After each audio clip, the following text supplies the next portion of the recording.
Welcome back to the deep dive. This is where we dig into a stack of sources, looking for those operational blueprints you can actually use. Today, we're looking at something maybe unexpected, visitor attractions, specifically zoos and wildlife parks, and how they're tackling digital transformation. Yeah, it's a really fascinating case study in, applied tech. We're focusing on Jimmy's Farm and Wildlife Park over in Suffolk.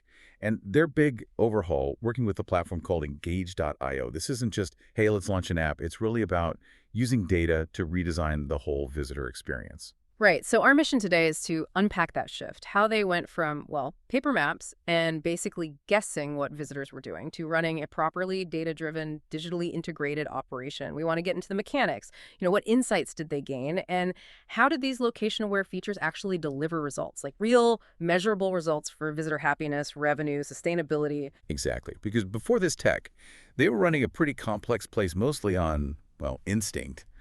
And understanding this specific blueprint, I think, can apply to almost any large venue. Could be a stadium, a museum, or, a big wildlife park. Okay, so let's paint the picture. Jimmy's Farm, it's not small, right? It's actually huge and unique, too, because it blends rare breed farming with, over 100 species of exotic wildlife. You've got capybaras, meerkats. Brown bears, Arctic wolves, tapirs, the whole lot.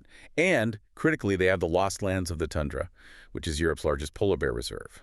So, the site is immense, it's diverse, and it has all these different commercial spots, too. Cafes, play areas, shops. A place that big with so much going on sounds like lots of ways for visitors to get lost or for the park to lose track of engagement. Our sources really hammer this point. Their biggest hurdle was operating blind. That's the crux of it, yeah. They had the transaction data. They knew you bought a ticket. Fine. But what happened after you walked in? That real behavioral data. Total black hole. Did you spend, say, half an hour watching the tapirs, or did you just make a beeline for the playground? They had no idea about dwell times, popular routes, nothing concrete. And not knowing that visitor behavior in real time, that must have created real headaches for their marketing and operations team. Oh, absolutely. First big one was agility, or rather, the lack of it.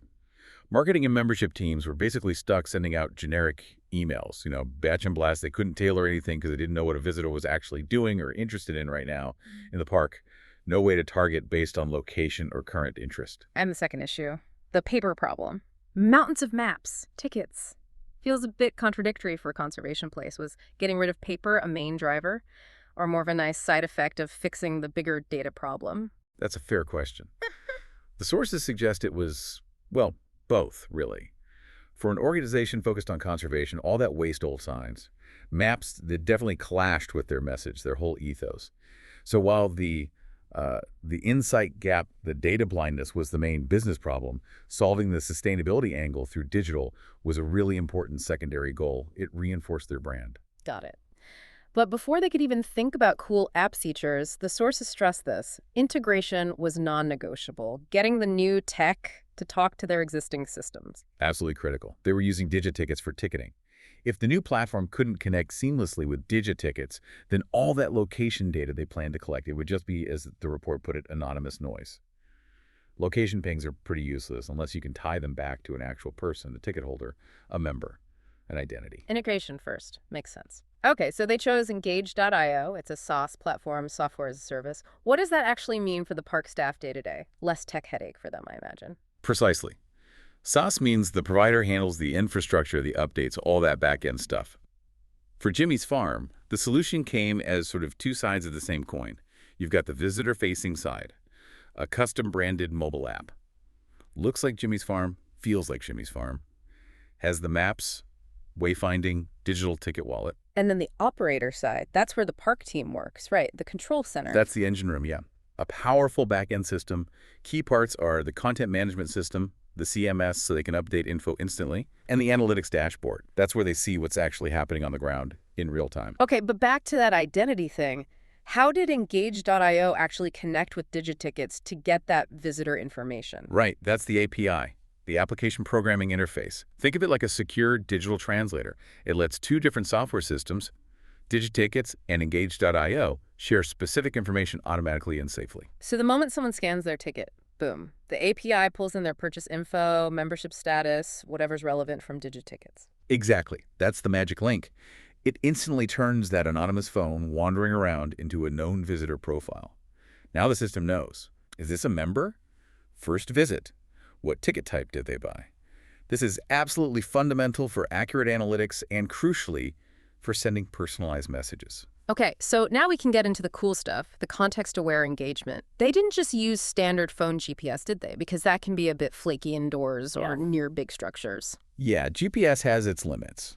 It's good for telling you you're generally in, say, the northern part of the park, but if you need to know if someone's standing right at the polar bear viewing window versus maybe 20 feet away getting a coffee, GPS often struggles with that fine-grained accuracy, especially with lots of trees or buildings around. So they needed something more precise. They combined GPS with beacon technology. Tell me about these beacons. So beacons are small, pretty simple devices, low-energy Bluetooth transmitters.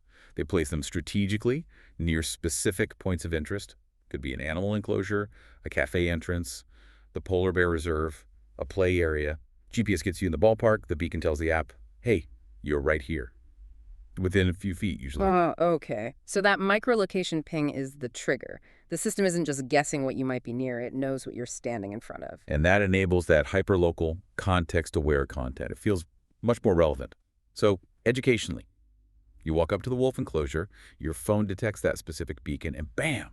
The app pushes you some cool facts about wolf conservation or maybe an interactive quiz. Right there, right there. And that same tech drives the commercial side, too. Definitely. The system sees your phone linger near, say, the barn cafe around lunchtime. It can send a push notification. Feeling peckish. Lunch special inside. Or maybe you're walking towards the exit later the day. Don't forget souvenirs. 10% off in the gift shop near the gate. It's timely, relevant, and based on actual location. Which also solves that practical issue of updating signs all over a huge park. No more running around changing paper notices. Exactly. Forget printing out new feeding time schedules every day or putting up temporary signs for a keeper talk. The app becomes the single source of truth. Real-time updates on schedules, pop-up events, even urgent stuff like a path closure. It just makes the whole visit smoother. Let's switch perspectives to the park team using that operator back in the CMS. That sounds like a big shift in how they manage things day to day. Huge shift. It put the control firmly in their hands. The ops team, the marketing team, they could create content, schedule messages, define target audiences all by themselves. No need to wait for a third-party developer to make simple text changes or upload a new offer image. They own it. And that control means they can finally do that segmentation we talked about earlier, moving beyond the generic blast. Absolutely. They can slice and dice the audience. Target messages based on profile, like members-only offers. Or, even more powerfully, based on behavior. For example, send a specific message just to people who spent, say, over an hour in the rare breed section, or people currently near the playground. And that targeted approach is how they actually boost revenue, right? Not just hoping people wander into the shop. Right. They stop relying on serendipity. They use the geofencing from GPS, combined with the precision of the beacons, to send really compelling offers. Digital vouchers, special discounts, delivered precisely when someone is physically near the cafe or the shop and potentially thinking about buying something. And then there's the analytics dashboard. That's where they see if all this is actually working. What kind of data were they getting? Data they could only guess at before. Things like real-time footfall heat maps, seeing which areas are busiest right now, identifying popular zones over time. And crucially, getting accurate dwell times. How long do people really spend at the meerkat enclosure versus the polar bears? They could also spot bottlenecks. Maybe everyone piles up near the playground entrance at 2 p.m. That kind of granular data must be invaluable for planning. Stacking levels, where to place new exhibits, maybe even tweaking the park layout to ease flow on busy days. Exactly. It moves decisions from gut feel to data-driven, much more efficient resource allocation. And it's worth mentioning the implementation speed. The sources say the whole thing, getting the beacons in, launching the app, training staff on the CMS, took just 10 weeks. Wow, 10 weeks is fast for that kind of transformation. Yeah. Speaks well of the platform's usability, I guess. Okay, so let's talk results. Did it actually deliver? What numbers did they share? The numbers are pretty compelling. Visitor adoption, for starters. Over 45,000 app downloads so far. That shows a really significant chunk of their visitors are actually using it and engaging digitally. And getting people on the app leads to other benefits, like building your marketing list. Big time. They achieved an email opt-in rate of over 50% through the app sign-up process. For any marketing team, Getting that kind of permission-based contact list, especially from engaged visitors, that's absolute gold dust for building loyalty and encouraging repeat visits. Okay, what about hard operational metrics? Anything specific jump out? Yeah, my favorite one is the average visit duration. Before, it was just an estimate, a guess. Now, thanks to the app data, they know precisely it stands at 3 hours and 27 minutes. 3 hours, 27 minutes. Knowing that exact number, wow, that impacts everything: staffing, catering stock, capacity planning. It turns guesswork into actual modeling. For sure. And financially.